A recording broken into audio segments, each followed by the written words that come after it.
My name is Emma, and I'm 23 years old. 3 weeks ago, I thought the worst thing in my life was failing my marketing final.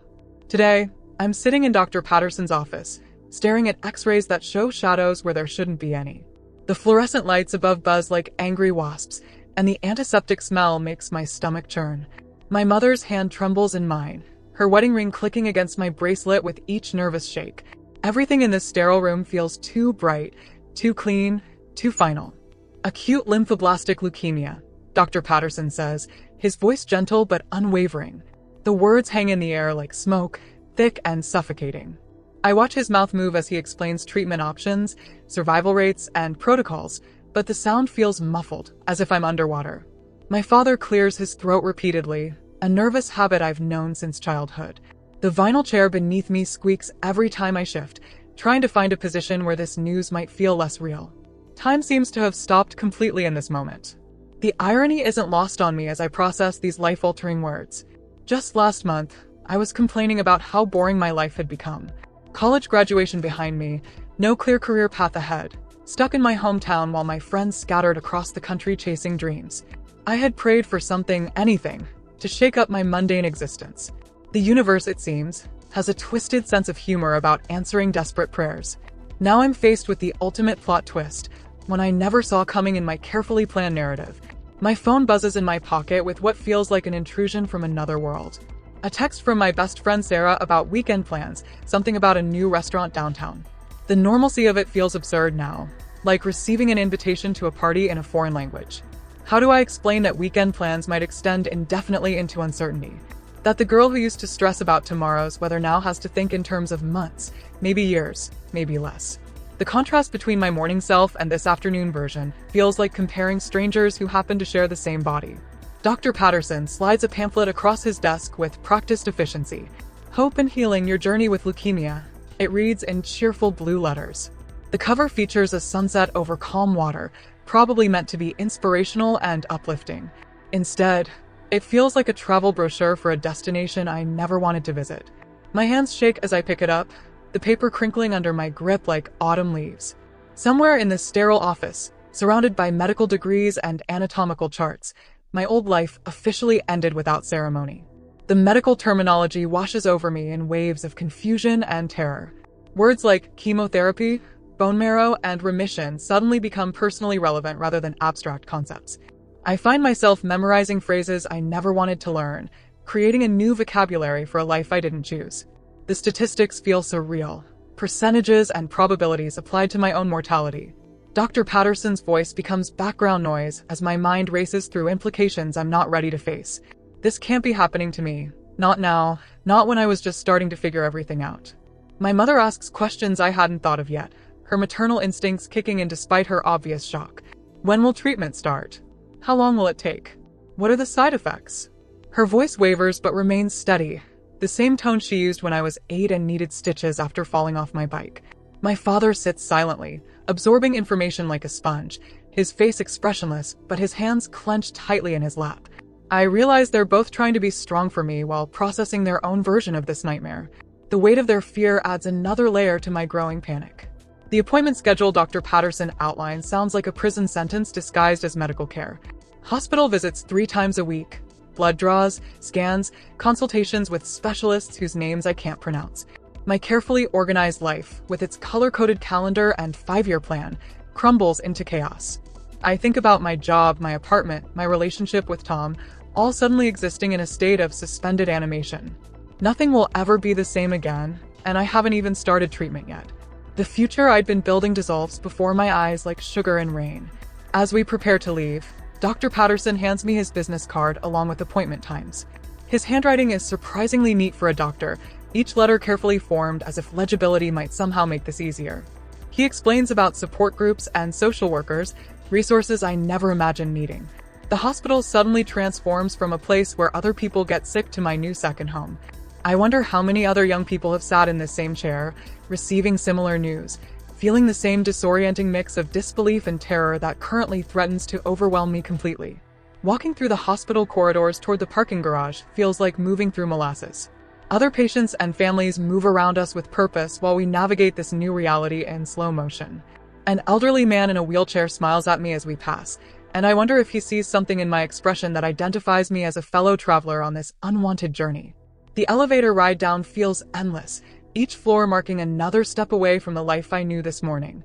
My reflection in the polished doors shows a young woman who looks exactly the same but feels fundamentally different. The parking garage echoes with our footsteps as we walk toward my father's truck in stunned silence. He fumbles with the keys, his usually steady hands betraying the emotional impact of the last hour. My mother opens my door and helps me in as if I've suddenly become fragile, breakable in ways I wasn't just hours earlier. The vinyl seats feel cold against my legs, and I realize I'm shivering despite the warm afternoon temperature. We sit in the truck for several minutes before anyone speaks, the weight of unspoken fears filling the small space between us like fog. But as I sit here in the passenger seat, processing words like cancer and treatment, something unexpected stirs within me. Not acceptance, certainly not yet, but a strange curiosity about what comes next and who I might become through this experience. Maybe it's shock, or maybe it's the first glimpse of a strength I didn't know I possessed. The fear is still there, overwhelming and paralyzing, but underneath it, something else begins to emerge. A determination, perhaps, or simply the human instinct to survive whatever comes next. Either way, I realize this is where my real story begins, not where it ends. My father starts the engine, and we pull out of the hospital parking garage into afternoon sunshine that feels mockingly cheerful. The world continues around us. People walking dogs, children playing in a nearby park, life proceeding normally while ours has been turned upside down. I press my face against the cool window and watch this ordinary Tuesday afternoon unfold for everyone else. Tomorrow I'll call Tom and my boss and Sarah, beginning the difficult process of sharing news that will change their lives too. But for now, in this moment between knowing and telling, I'm still just Emma Rodriguez, 23 years old, riding in her father's truck toward an uncertain future. Everything before this moment feels like prologue now, the setup for a story I never wanted to star in but will somehow have to navigate with grace. The girl who worried about career paths and weekend plans seems like a luxury I can no longer afford. In her place sits someone who must learn to think in terms of treatment cycles and recovery periods, someone who must find strength in places she didn't know existed. As we drive home through familiar streets that suddenly look different, I understand that this diagnosis isn't just about fighting a disease. It's about discovering who I really am when everything I thought I knew about myself gets stripped away.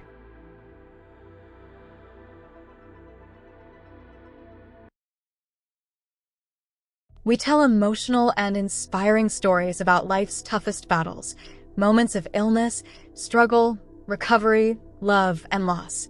Not every story has a happy ending, but each one carries a powerful message of strength, hope, and humanity. Subscribe to discover moving stories that touch the heart and stay with you forever. I grew up in a small house on Maple Street, where the paint always seemed to be peeling and the front steps creaked a symphony every time someone came home. The house itself was nothing special: 2 bedrooms, 1 bathroom, a kitchen barely big enough for our family of 4. But within those walls lived more love and laughter than mansions could hold. My earliest memory is of my grandmother Rosa teaching me to make tamales in our cramped kitchen, her weathered hands guiding mine as we spread masa on corn husks. She spoke only Spanish to me during these sessions, even when my parents protested, insisting I needed to know where I came from before I could figure out where I was going. Grandma Rosa had crossed the border from Mexico in 1962 with nothing but a suitcase and determination that could move mountains. She cleaned houses for wealthy families while learning English from soap operas and grocery store magazines. Her stories fascinated me, tales of leaving everything familiar behind to chase an American dream that seemed impossibly distant. She'd describe her hometown of Guadalajara with such vivid detail that I could almost smell the street vendors and hear the church bells. Her voice carried the wisdom of someone who had rebuilt her life from nothing, multiple times if necessary. Those kitchen lessons weren't just about cooking. They were about resilience, tradition, and the importance of remembering your roots. My father, Miguel, worked 2 jobs most of my childhood, morning shifts at the auto plant and evenings at Peterson's hardware store. He'd come home exhausted, grease still embedded under his fingernails despite vigorous scrubbing, but he never missed my school plays or soccer games. His dedication to providing for our family was absolute, even when it meant sacrificing sleep and personal time. On Sundays, our only full day together, he'd take me fishing at Miller's Pond, where we'd sit in comfortable silence, waiting for catfish to bite. Those were the moments I learned that love isn't always spoken in words. Sometimes it's just showing up, consistently and without complaint, even when you're bone tired. The fishing trips became sacred time between us, away from the demands of work and household responsibilities. He taught me to bait hooks and cast lines, but more importantly, he taught me patience and the value of quiet companionship. We'd pack bologna sandwiches and thermos coffee, sitting on the dock as sunrise painted the water gold and pink. Sometimes we'd catch dinner. Often we'd return empty-handed but full of peace. He never pressured me to talk during these excursions, understanding instinctively that sometimes the most meaningful conversations happen without words. Those Sunday mornings shaped my understanding of what unconditional love looks like in practice. My mother, Carmen, worked part-time as a seamstress while managing our household with military precision. She could stretch a dollar further than seemed mathematically possible, creating nutritious meals from ingredients other families might overlook. Her sewing machine hummed late into the night as she altered clothes for neighbors, earning extra money while teaching me that honest work comes in many forms. She sang while she worked, Mexican lullabies learned from her own mother, filling our house with melodies that spoke of home and heritage. Her hands were always busy, cooking, cleaning, mending, creating, but never too busy to comfort a scraped knee or celebrate a good report card. School came easily to me, perhaps too easily for my own good. I was the kid who finished tests first and spent the remaining time drawing elaborate stories in the margins of my notebook. Teachers called me gifted, but the label felt more like burden than blessing. While other children struggled with multiplication tables, I was already 3 steps ahead, bored and restless. My quick mind sometimes made me impatient with classmates who needed more time to understand concepts that seemed obvious to me. My mother worried I'd become arrogant or disconnected from others, so she made me tutor younger students after school, a decision that changed my perspective completely. Working with struggling third graders taught me that intelligence without compassion is worthless.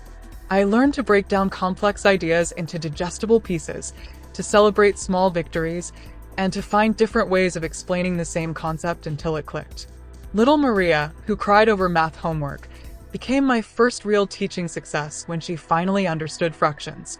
The joy on her face when the pieces fell into place was more rewarding than any A+ I'd ever received. Those tutoring sessions revealed a passion I didn't know I possessed and planted the first seeds of what would become my love for helping others learn and grow.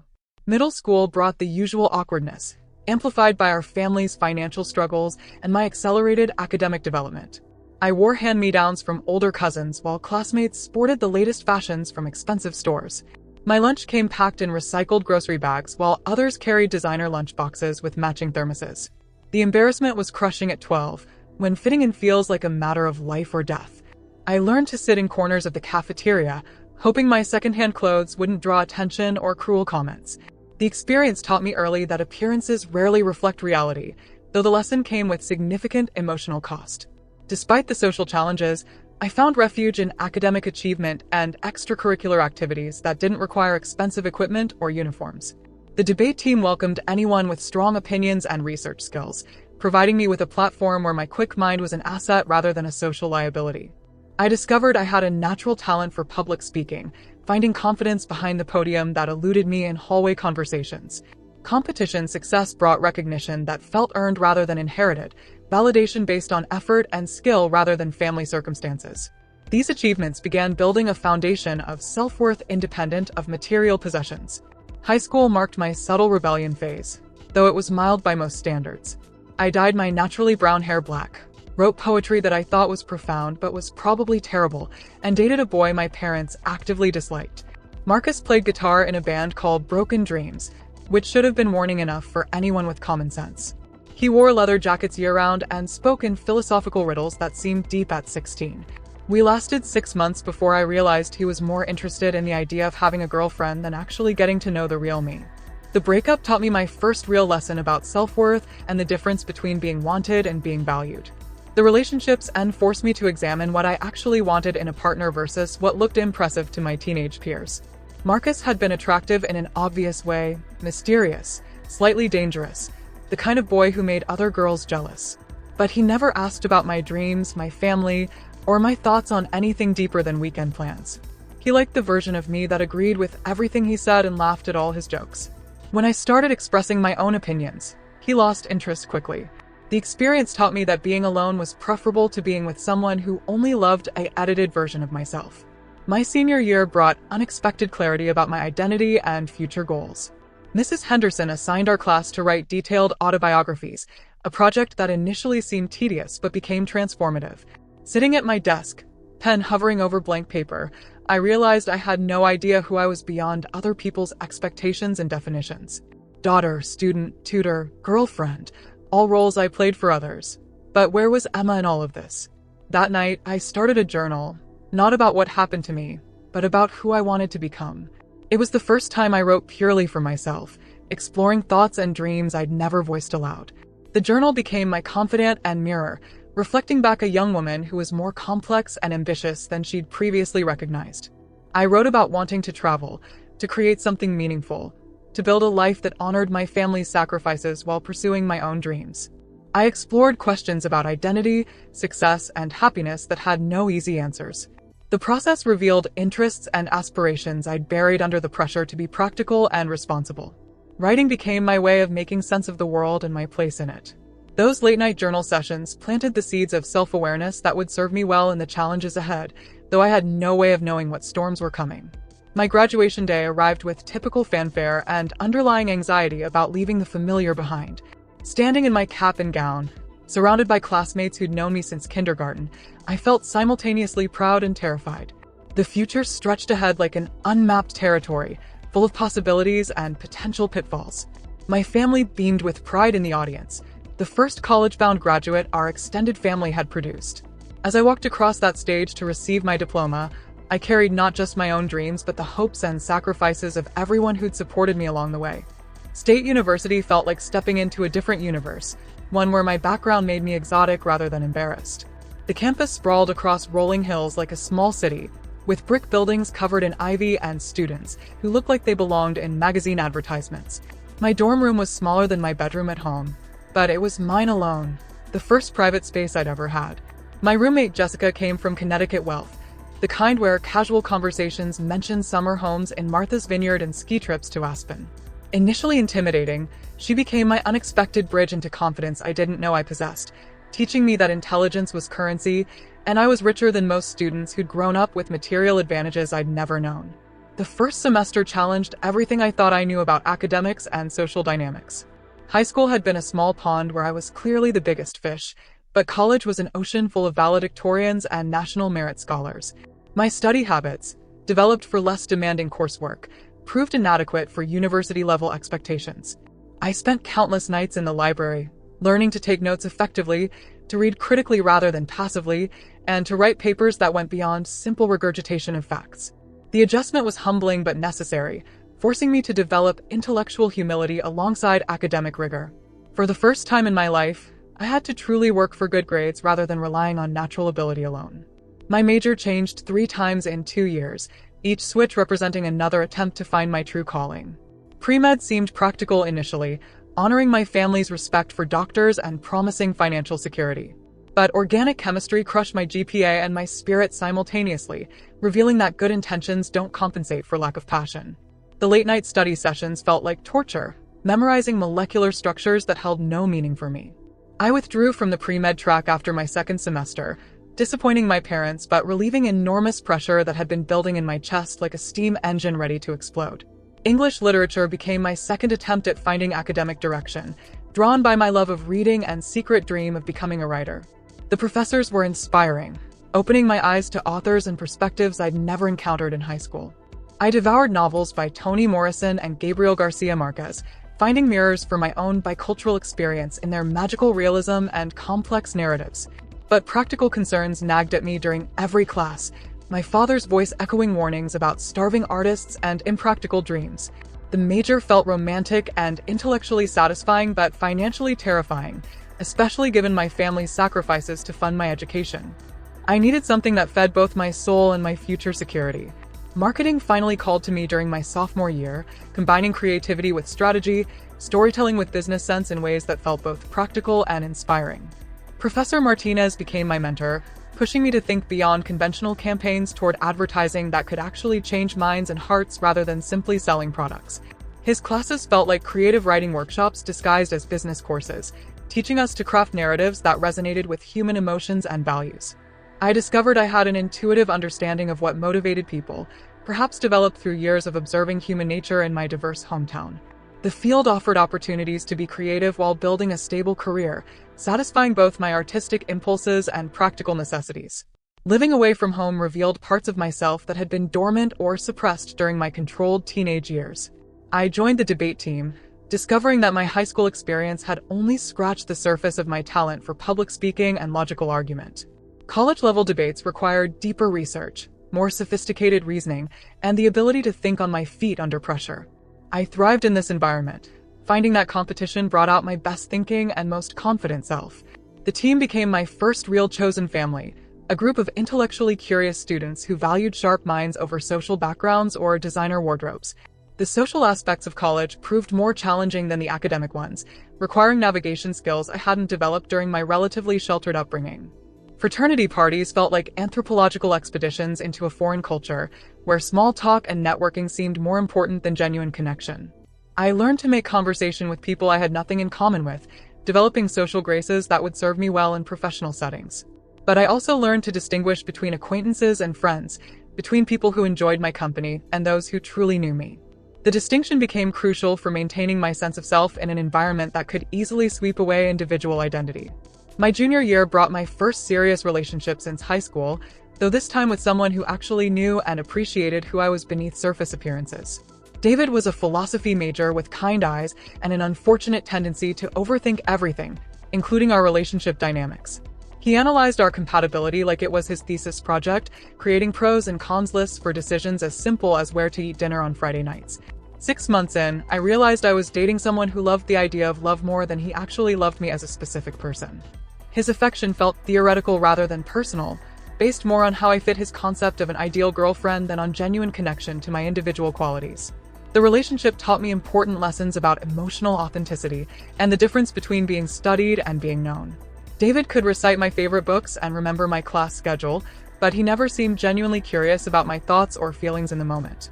Conversations felt like interviews where he collected data about my preferences without really engaging with my ideas. He was kind and respectful, but something essential was missing: the spark of genuine interest in who I was beyond what I represented to him. Breaking up was painful but necessary, like removing a splinter that had worked its way too deep under the skin. My senior year internship at Rodriguez Marketing, no relation to me, despite the shared surname, opened my eyes to the real world of advertising beyond classroom theories and textbook case studies. I watched focus groups dissect campaigns I'd considered brilliant, learning that connecting with people was more art than science, requiring intuition as much as research. My supervisor, Janet, became another unexpected mentor, showing me that success in business often depended more on reading people than reading reports or market analyses. She taught me to trust my instincts even when data suggested otherwise, recognizing that human behavior often defies statistical prediction and logical explanation. The internship also revealed the less glamorous side of marketing: difficult clients, impossible deadlines, and the constant pressure to create something original within strict commercial constraints. I learned to present ideas confidently while remaining open to feedback, to defend my creative choices while acknowledging valid criticisms. The experience was simultaneously thrilling and exhausting, offering a glimpse into the professional world that awaited after graduation. I discovered I could handle pressure and criticism better than I'd expected, finding satisfaction in solving complex communication challenges and helping clients connect with their audiences in meaningful ways. My final semester brought a mixture of excitement and anxiety about entering the professional world full-time. Job interviews became regular occurrences, each one a chance to practice articulating my value while learning about different company cultures and opportunities. The process was simultaneously humbling and empowering, humbling because rejection was frequent and often unexplained, empowering because each interview improved my confidence and communication skills. I learned to research companies thoroughly, ask thoughtful questions, and present myself as someone who could contribute immediately rather than just someone eager for any opportunity. The skills developed during this process would serve me well throughout my brief but intense professional career. Graduation day arrived with typical fanfare and underlying anxiety about the future that stretched ahead like uncharted territory. My parents beamed with pride in the audience, their faces glowing with an achievement that belonged to our entire family rather than just to me individually. My grandmother, now 86 and using a walker, squeezed my hand after the ceremony, and whispered in Spanish that she was proud but not surprised by my success. As I walked across that stage, diploma in hand, I felt ready to conquer the world with the confidence that only comes from surviving 4 years of academic and personal challenges. The universe was about to teach me that confidence and control are very different things, but in that moment, anything seemed possible. Moving back home after graduation felt like wearing clothes that had shrunk in the wash. Technically they still fit, but nothing felt quite right anymore. My childhood bedroom, with its faded boy band posters and high school trophies, seemed to belong to a stranger whose interests and aspirations I could barely remember. The twin bed that had seemed perfectly adequate at 17 now felt cramped and juvenile.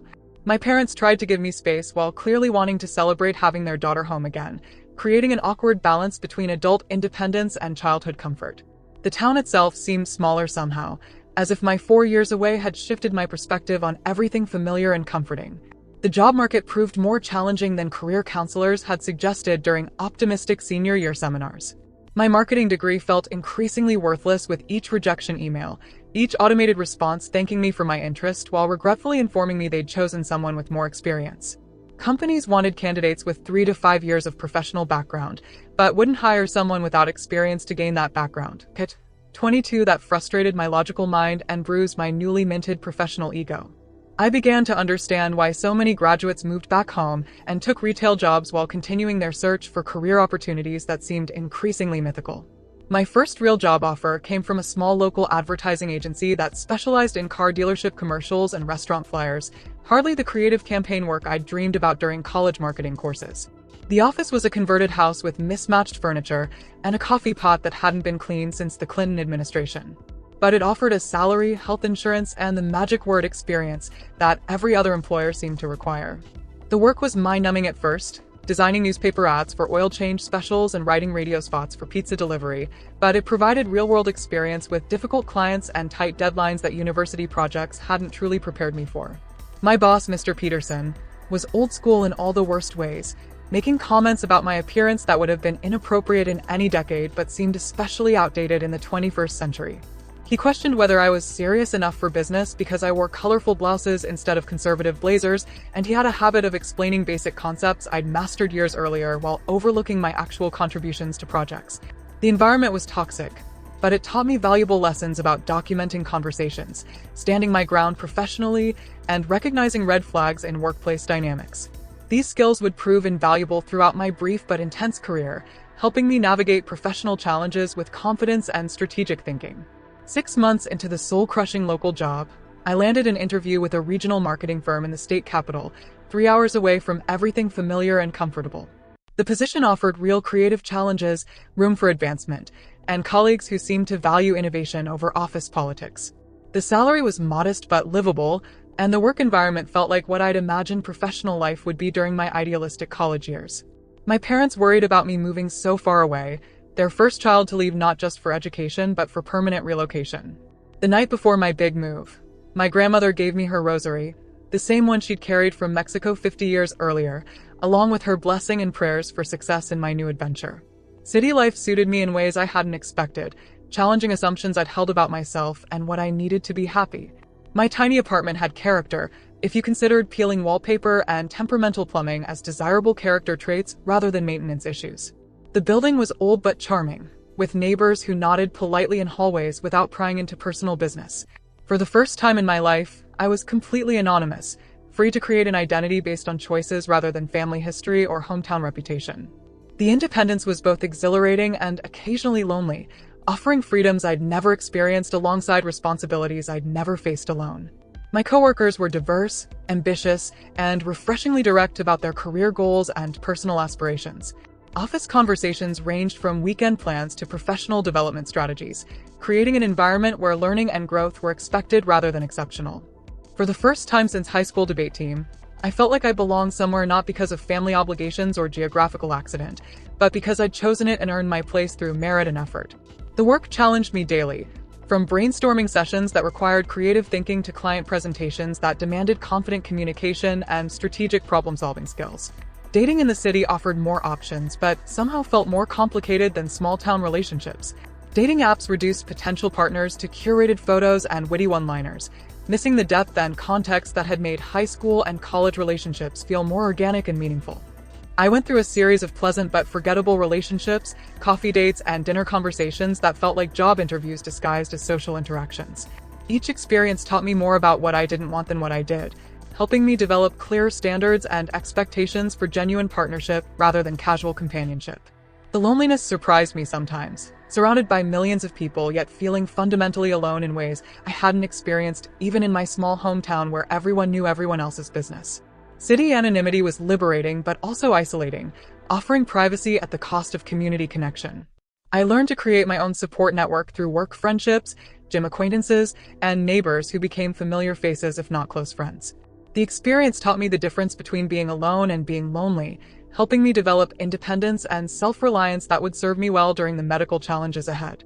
My career gained momentum as I mastered client relationships and creative strategy, building a reputation for innovative thinking and reliable execution.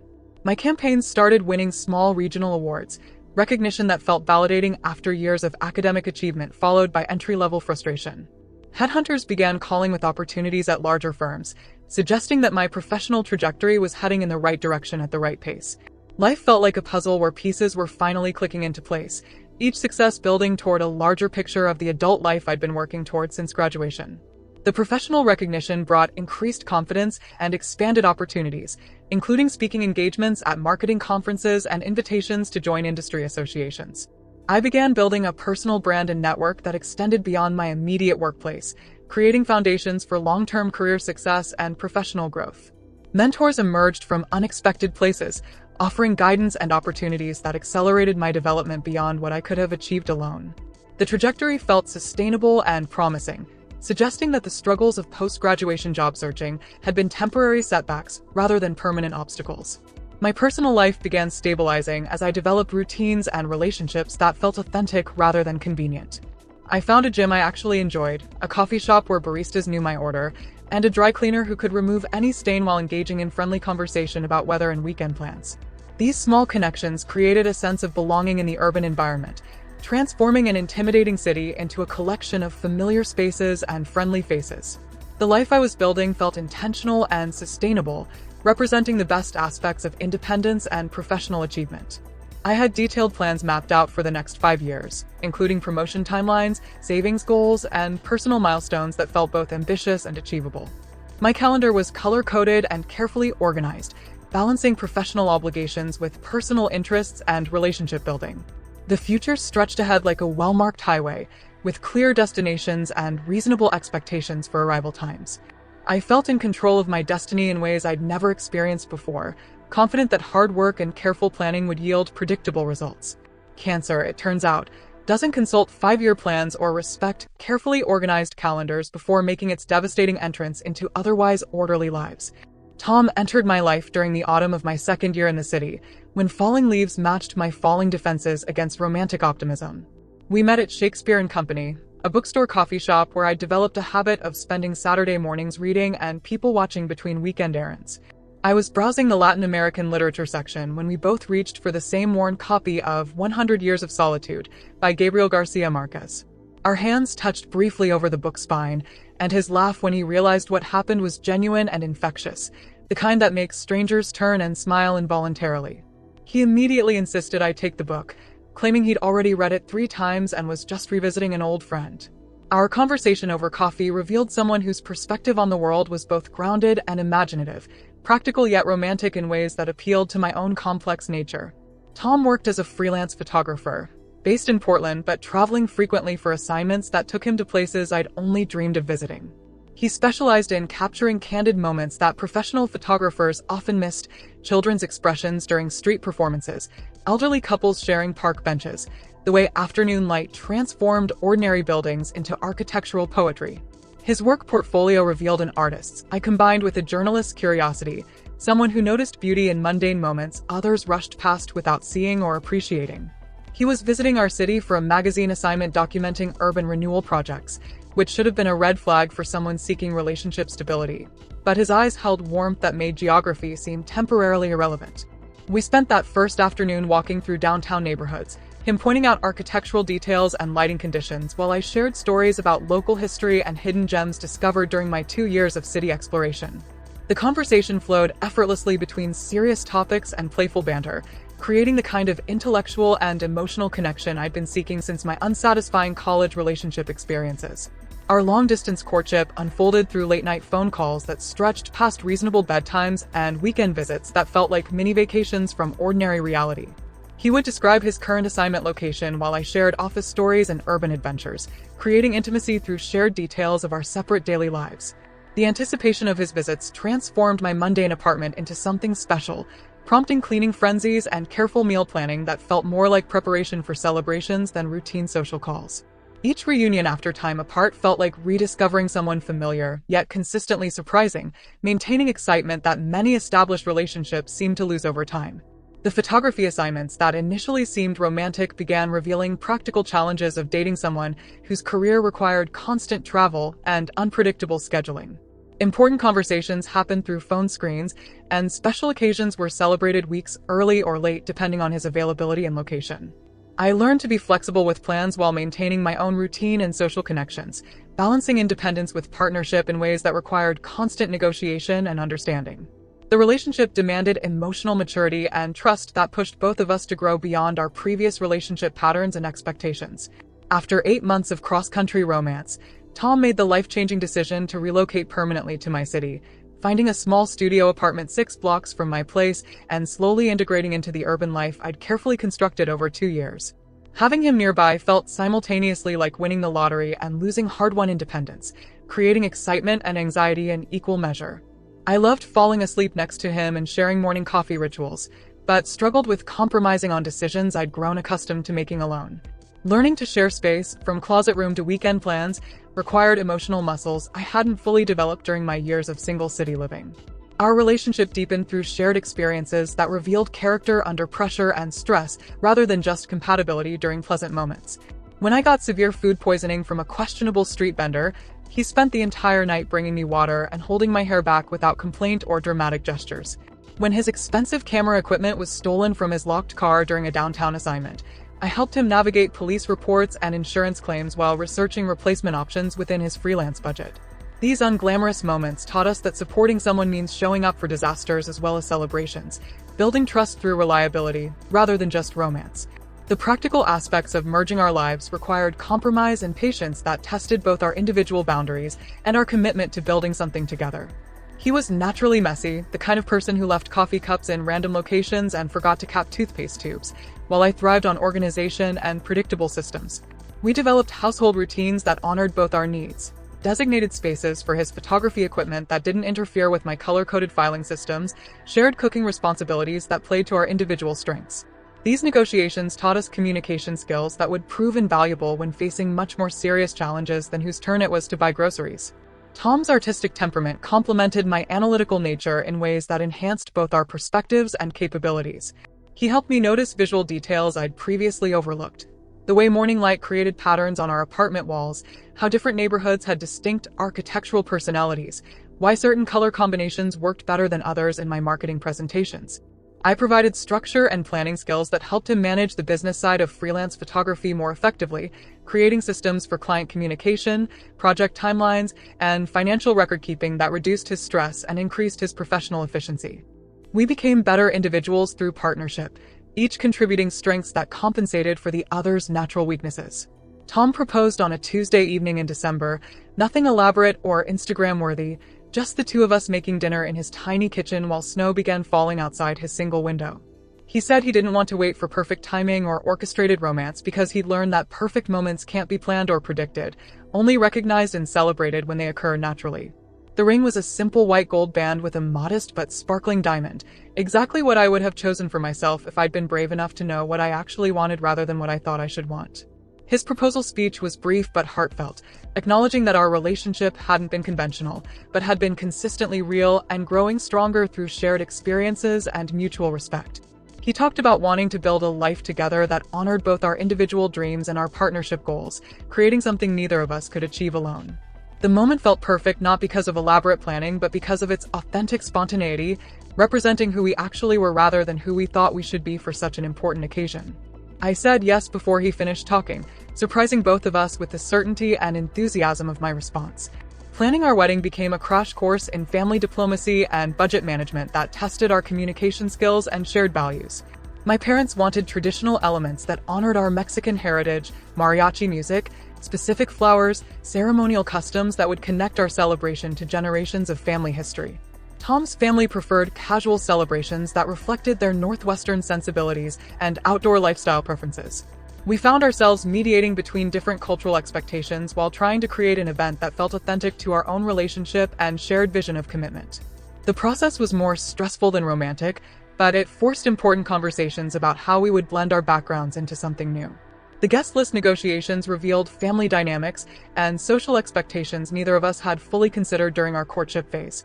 My extended family included dozens of cousins, aunts, and uncles who would be deeply hurt by exclusion, while Tom's family preferred intimate gatherings with only immediate relatives and closest friends.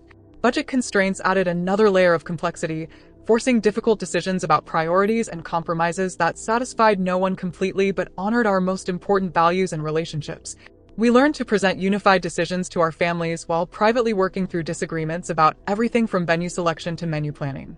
We compromised on a small ceremony followed by a larger reception, scheduled for the following October when autumn weather would be beautiful and photography lighting optimal for Tom's artistic standards.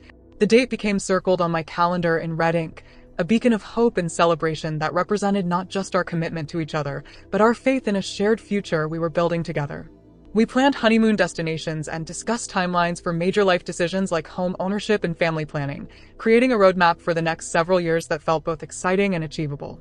The wedding represented a new chapter in both our lives, a public declaration of private promises we'd been making to each other through months of daily choice and commitment. The engagement period brought a sense of stability and purpose that enhanced both our individual lives and our partnership dynamics. I felt more confident in professional settings, supported by someone who believed in my abilities and celebrated my successes without competition or jealousy. Tom's photography work improved as he drew inspiration from our relationship experiences, capturing love and partnership themes in his assignments with new depth and authenticity. We began making decisions as a team while maintaining individual interests and friendships, creating a relationship model that felt sustainable and growth-oriented rather than limiting or possessive.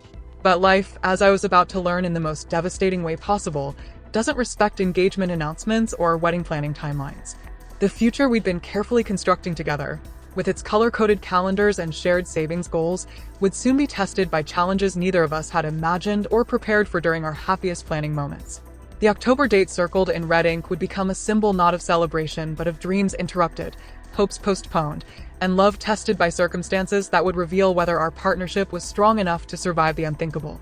The symptoms started so subtly that I initially blamed them on wedding stress and increased work pressure from a major client campaign that demanded overtime hours and creative energy I didn't always possess.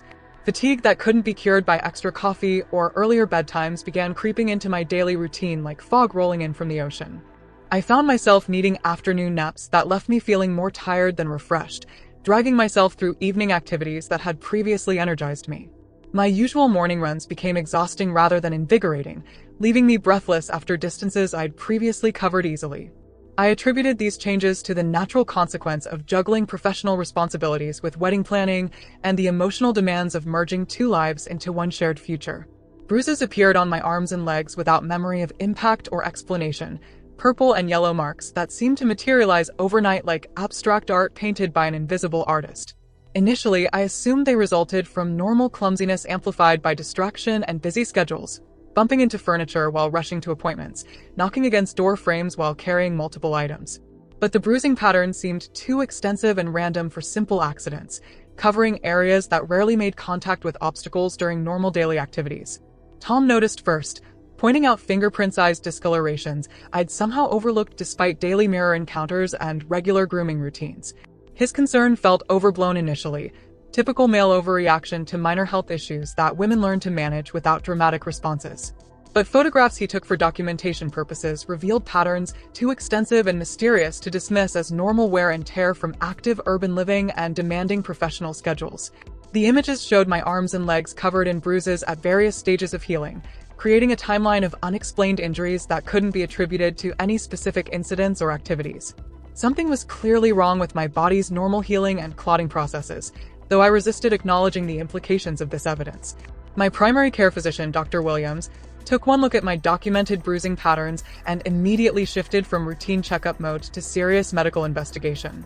Her usually warm bedside manner became professionally concerned as she palpated my lymph nodes, asked detailed questions about my energy levels and recent infections, and examined the bruising patterns with careful attention to their location and appearance. The appointment that I'd expected to be routine reassurance became an urgent medical evaluation that left me feeling vulnerable and frightened. She explained that my symptoms could indicate several different conditions, some serious and others easily treatable, but blood tests would be necessary to determine the underlying cause. The blood draw required multiple attempts because my veins kept collapsing under the technician's needle, a phenomenon she mentioned was unusual for someone my age with no history of difficult blood draws or medical procedures. Each failed attempt left me feeling more anxious and physically depleted, my body seemingly unable to perform even basic medical procedures without complications. The technician's increasingly concerned expression didn't help my growing anxiety about what these symptoms might indicate.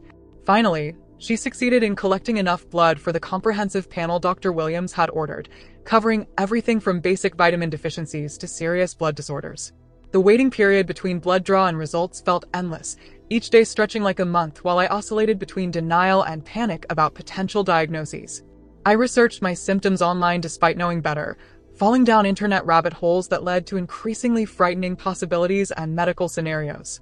Tom tried to distract me with normal activities and positive thinking, but even he couldn't completely hide his own growing concern about my deteriorating energy and increasing bruising.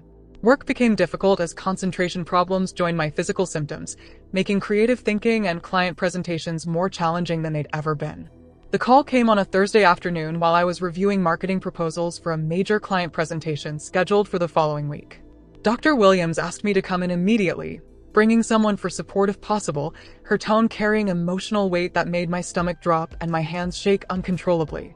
I knew immediately that the news wouldn't be routine vitamin deficiency or stress-related symptoms that could be easily managed with lifestyle changes and basic supplements.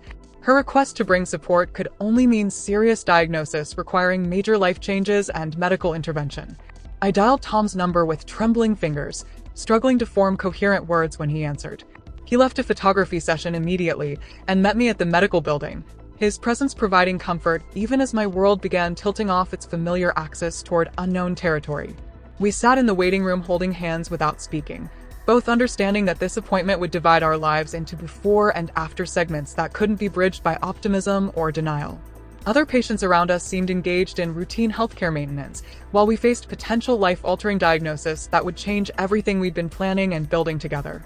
The contrast felt surreal, as if we were actors in a different play than everyone else in the room. The diagnosis hit like a physical blow, stealing breath and leaving me dizzy in the uncomfortable examination room chair that suddenly felt like an electric chair delivering unwanted truth. Acute lymphoblastic leukemia, Dr. Williams said gently but clearly, the words hanging in antiseptic air like smoke that couldn't be cleared by opening windows or turning on fans. Blood cancer. Treatment required immediately. Prognosis uncertain depending on how well I responded to aggressive chemotherapy protocols. The medical terminology that had seemed abstract in television shows and magazine articles suddenly became personally relevant, describing my body's betrayal in clinical language that felt both precise and completely inadequate. Tom held my hand throughout the entire explanation, his grip tightening with each statistic and protocol Dr. Williams outlined with professional compassion and brutal honesty about what lay ahead. She explained treatment timelines, potential side effects, and survival statistics with the kind of detailed information I would have appreciated in any other context but found overwhelming when applied to my own mortality and future prospects. The woman who had planned every detail of her career and relationship now faced a medical journey that couldn't be controlled through organization, determination, or positive thinking alone. The practical implications began hitting me even before we left the medical office. Work responsibilities that would need to be transferred, wedding plans that might require postponement, family notifications that would break hearts and create worry I'd never intended to cause. My carefully constructed adult life, with its professional momentum and romantic stability, suddenly felt as fragile as tissue paper in a rainstorm. Everything I'd worked toward and planned for now existed in a state of suspended animation, awaiting the outcome of medical treatments I didn't understand and couldn't control through effort or willpower. Driving home felt surreal, traffic continuing normally, while my universe had fundamentally shifted in ways that made ordinary activities seem strange and disconnected from my new reality. Tom suggested we stop for ice cream, a gesture so ordinary and sweet that it broke the emotional dam I'd been maintaining since hearing my diagnosis. Sitting in his car outside the frozen yogurt shop, crying into strawberry swirl while he rubbed my back, I realized this was the moment everything changed permanently. Not the diagnosis itself, but this first acknowledgement that life as I'd known and planned it was over, replaced by something uncertain, frightening, and completely beyond my previous experience or preparation. But even in that moment of complete breakdown and terror, something unexpected began stirring within me alongside the fear and grief.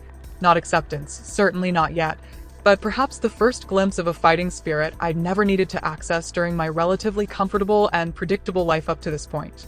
The diagnosis was devastating, but I was still Emma Rodriguez, still the girl who'd worked her way through college and built a career from nothing, still the woman who'd learned to navigate new cities and build meaningful relationships despite obstacles and setbacks.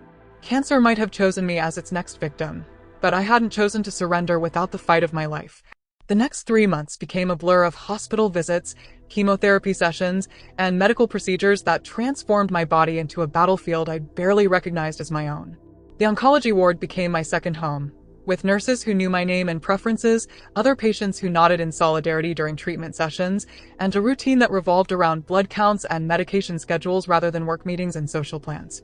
My oncologist, Dr. Chin, explained treatment protocols with optimism tempered by medical realism, outlining aggressive chemotherapy designed to force my rebellious cells back into submission through carefully calculated chemical warfare. The first infusion left me nauseated and exhausted in ways I'd never experienced, as if someone had drained my battery and forgotten to include replacement instructions. The treatment center tried to create a pleasant atmosphere with soft lighting, comfortable chairs, and volunteers who offered warm blankets and encouraging conversation during the hours-long infusion sessions. But no amount of interior decorating could disguise the fact that I was receiving poison designed to kill rapidly dividing cells, hoping it would target cancer faster than it destroyed healthy tissue.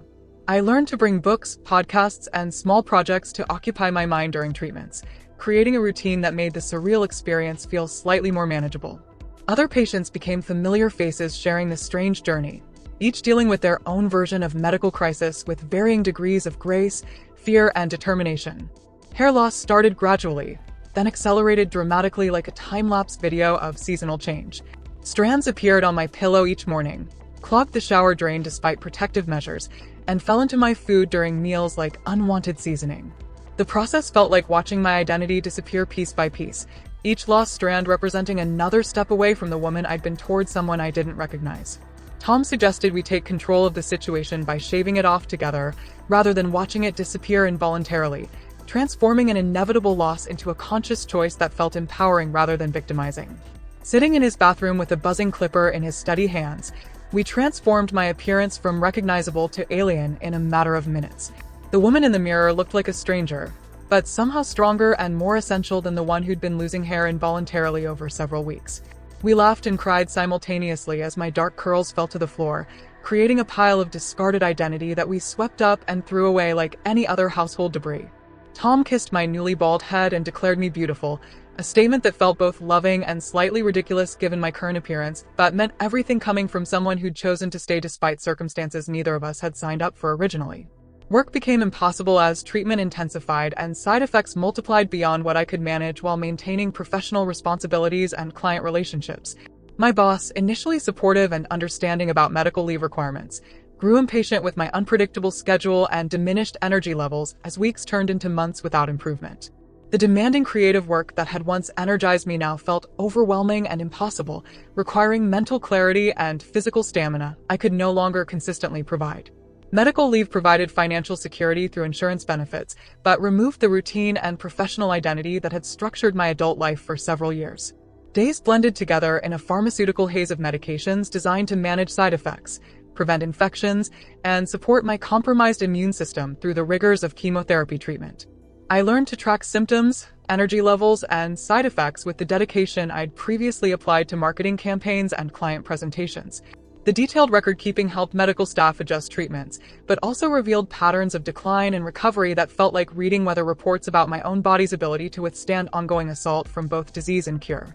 My family rallied with the fierce devotion that defines Rodriguez's responses to crisis and emergency situations.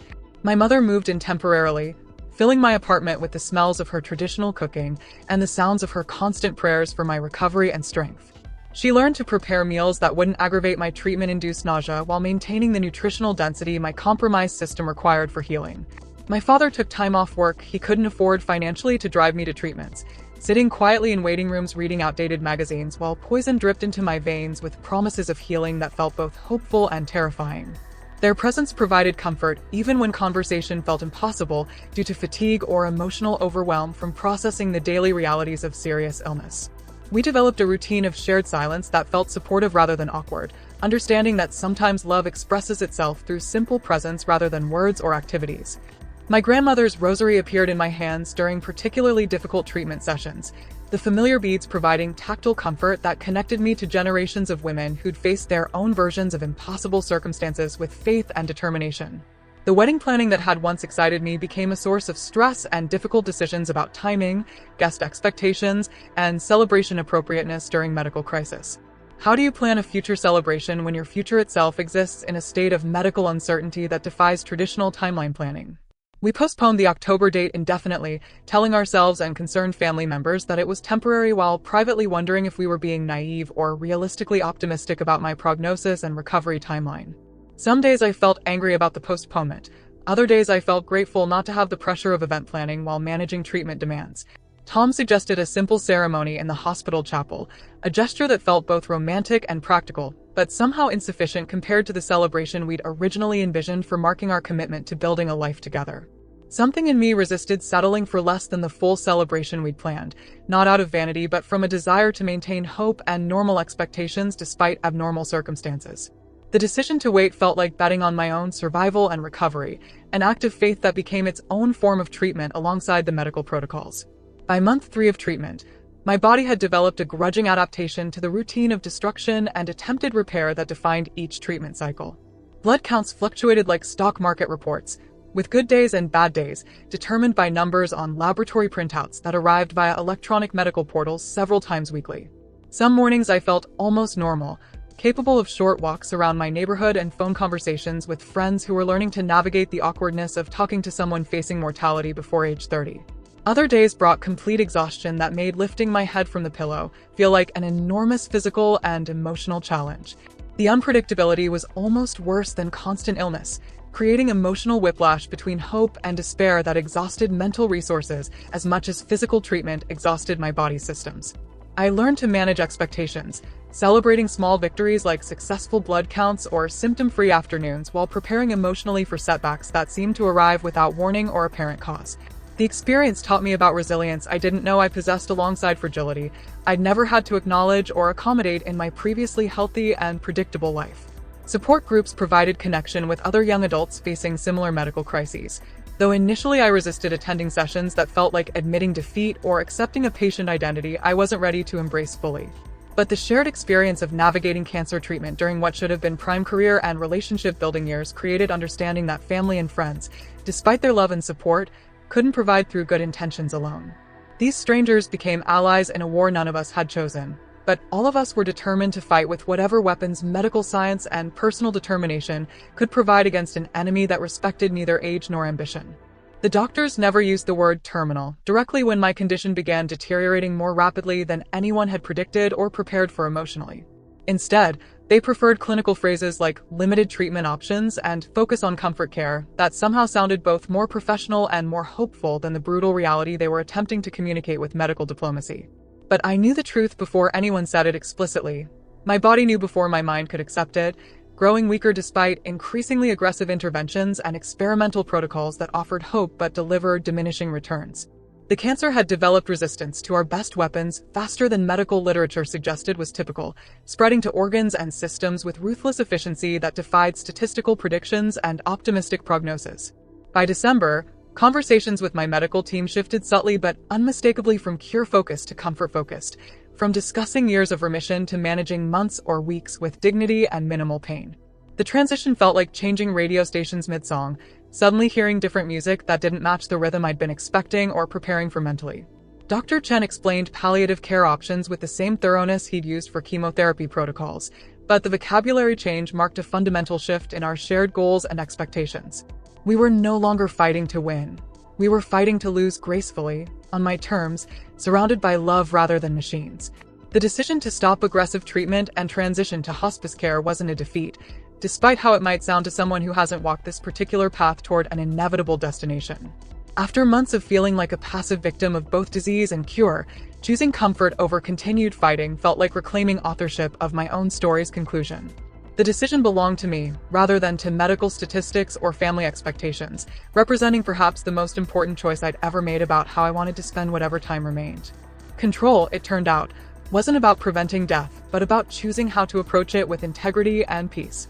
My apartment transformed into a peaceful sanctuary where hospital equipment was disguised among familiar furniture and personal belongings that told the story of who I'd been before becoming a patient. The hospital bed looked out my living room window toward a small park where I could watch seasonal changes and daily life continuing normally, while mine moved toward conclusion. Hospice nurses visited regularly to manage pain medication and monitor my comfort, but the medical focus shifted from aggressive intervention to gentle support that honored quality over quantity. The change felt like exhaling after holding my breath for months, releasing tension I hadn't realized was consuming so much of my emotional energy. Friends visited to share memories and express feelings that had been difficult to voice, while hope for recovery made such conversations feel premature or pessimistic. But now, with prognosis clarified and timeline acknowledged, these conversations felt sacred rather than morbid. Each shared memory a gift we gave each other before my ability to participate became limited by increasing fatigue and medication effects. Sarah drove in from her new job in Denver, spending a weekend helping me organize photos and letters while sharing stories about our college adventures that seemed simultaneously recent and ancient. These visits became celebrations of relationships that had shaped my brief but intense life, honoring connections that would continue beyond my physical presence. Tom never left my side during those final weeks, sleeping in the chair beside my bed and learning to manage medications with the dedication and precision of a trained medical professional. His love sustained me when my body began shutting down systematically, his presence providing comfort that morphine couldn't match and hope couldn't replace.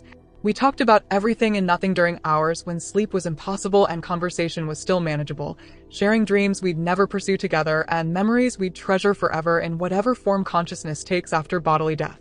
He promised to live fully for both of us, a vow that gave my shortened life extended meaning and purpose beyond personal experience.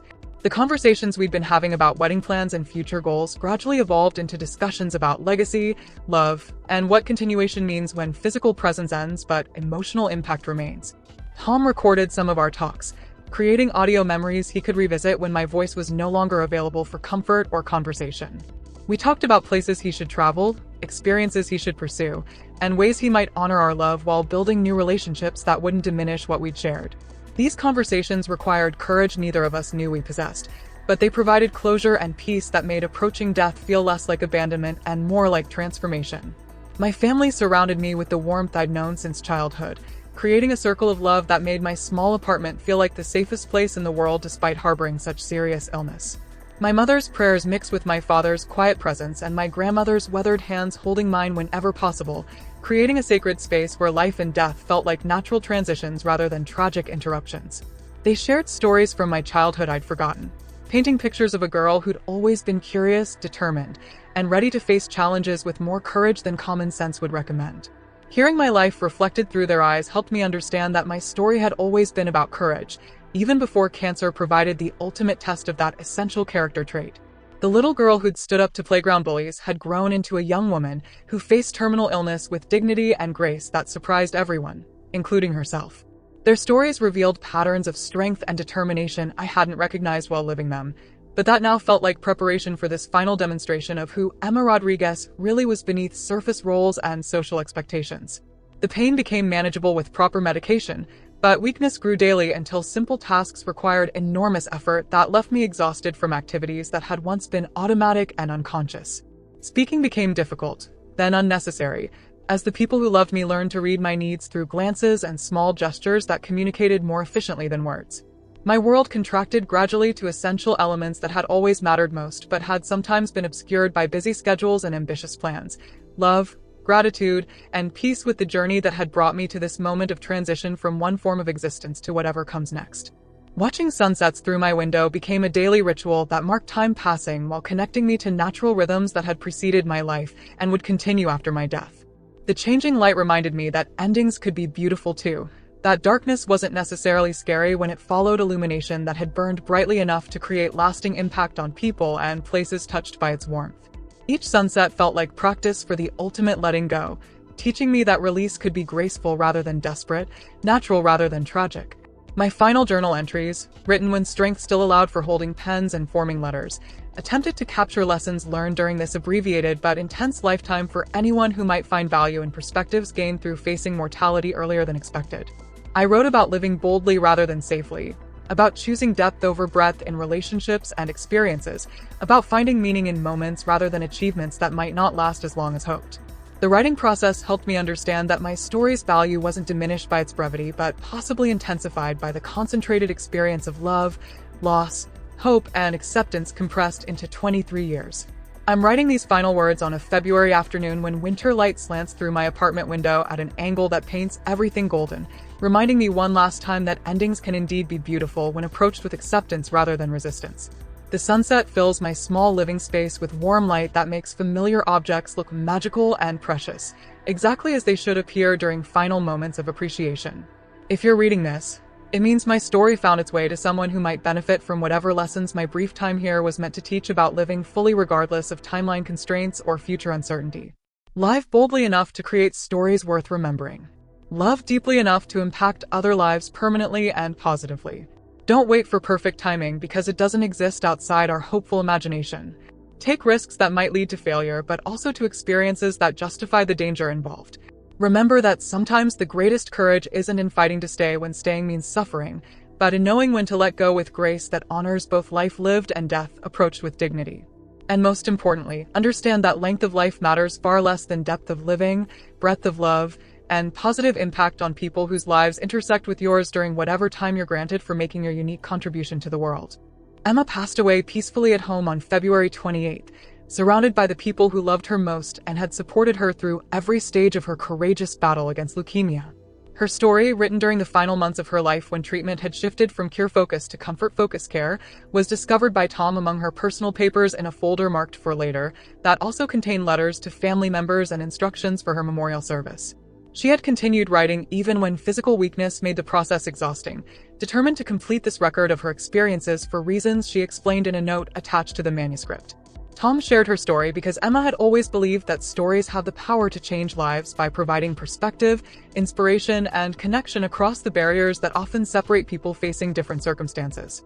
She wanted her experience to remind others that length of life matters less than depth of living, that love expressed and received creates lasting impact beyond physical presence, and that courage often reveals itself in quiet moments rather than dramatic gestures.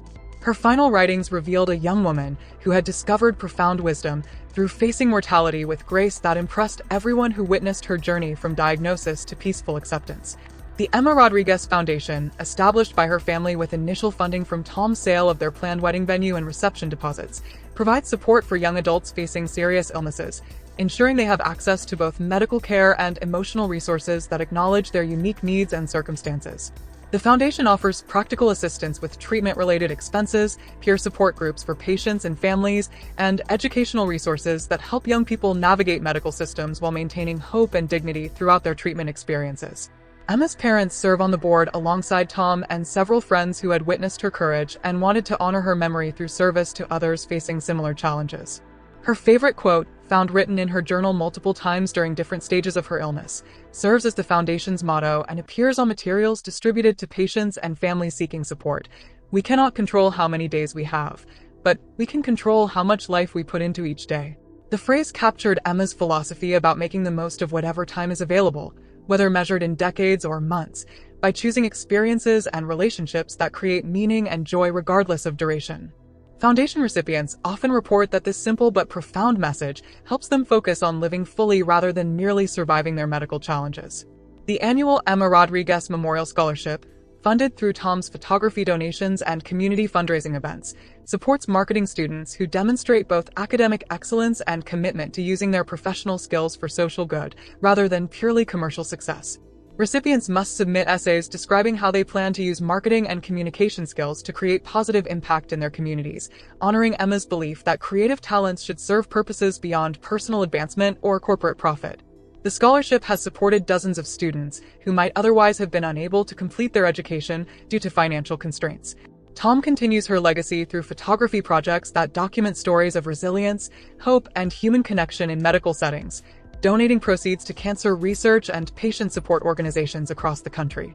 His work has evolved from general freelance photography to specialized focus on healthcare stories that honor the experiences of patients, families, and medical professionals who demonstrate extraordinary courage in ordinary circumstances. Several of his photo essays featuring young adult cancer patients have been published in national magazines, helping to raise awareness about the unique challenges faced by this often overlooked demographic within the cancer community. Sarah coordinates an annual memorial walk in Emma's hometown that has grown from a small gathering of friends and family to a community event that raises thousands of dollars for local cancer support services. The walk takes place every October, the month when Emma and Tom had planned their wedding celebration, transforming what could have been an anniversary of loss into a celebration of life and community support for others facing similar struggles. Participants wear colorful clothing rather than traditional mourning attire, honoring Emma's preference for vibrant colors and her belief that memorial events should celebrate life rather than focus on death and sadness.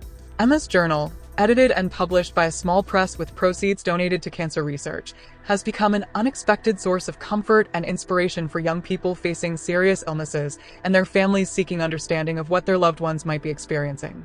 The book includes photographs Tom took during her treatment, showing Emma's journey with honest beauty that neither romanticizes nor sensationalizes the reality of fighting cancer at a young age. Reader reviews consistently mention the book's ability to provide hope without false promises, acknowledging the difficulty of the experience while demonstrating that meaning and joy remain possible even under the most challenging circumstances. Her story continues to spread through social media sharing, book club discussions, and word-of-mouth recommendations from readers who find comfort in Emma's honest portrayal of facing mortality with grace and determination. Many readers report that her example has inspired them to pursue delayed dreams, repair damaged relationships, or simply appreciate ordinary moments they had previously taken for granted. The ripple effect of her story extends far beyond what she could have imagined when writing those final entries by her apartment window, creating exactly the kind of positive impact she had hoped her experience might generate for others. Emma's light, though extinguished far too soon by any reasonable measure, continues to illuminate paths for others walking similar journeys toward unknown destinations that require courage, love, and hope to navigate successfully. Her brief but intense life proved that impact isn't measured in years, but in the depth of connections made, love shared, and inspiration provided to others seeking meaning in their own stories. She would be pleased to know that her words continue reaching people who need them, providing comfort and encouragement long after her voice has been silenced, but her message continues resonating in hearts and minds around the world.